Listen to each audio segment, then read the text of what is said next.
ICC champion ট্রফির স্কোয়াডে জায়গা করে নেওয়া বাঁহাতি ওপেনার তানজিদ হাসান তামিম। চলতি বিপিএলে দুর্দান্ত ফর্মে আছেন তানজিদ হাসান তামিম। ধারাবাহিক পারফরমেন্সের মাধ্যমে তিনি এখন টুর্নামেন্টে সর্বোচ্চ রান সংগ্রাহক ও ছক্কা হাঁকানো ব্যাটার। তার ব্যাট থেকে যেন রানের ফোয়ার ছুটছে, আর সেই রানও আসছে মারমুখী ভঙ্গিতে। বিপিএলের এক আসরে এটি কোনো বাংলাদেশের সর্বোচ্চ ছক্কা। একই সঙ্গে বিপিএলে 50 ছক্কার মাইলফলকও ছুঁয়েছেন তানজিদ হাসান তামিম। মাত্র 24 ম্যাচে ছক্কার হাফ সেঞ্চুরি পূর্ণ করেছেন তিনি। বাংলাদেশের মধ্যে এটি দ্রুততম।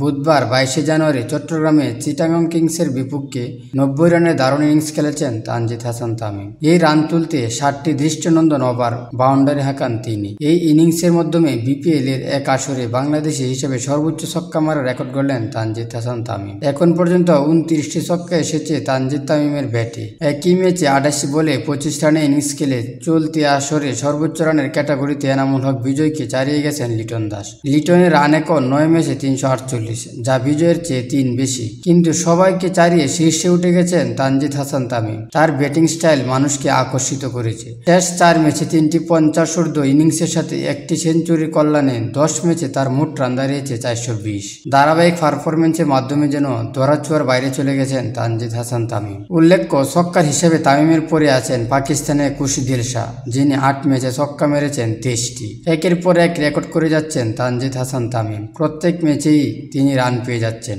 এই জন্য বাংলাদেশে আরেক নতুন তামিম তৈরি হয়েছে।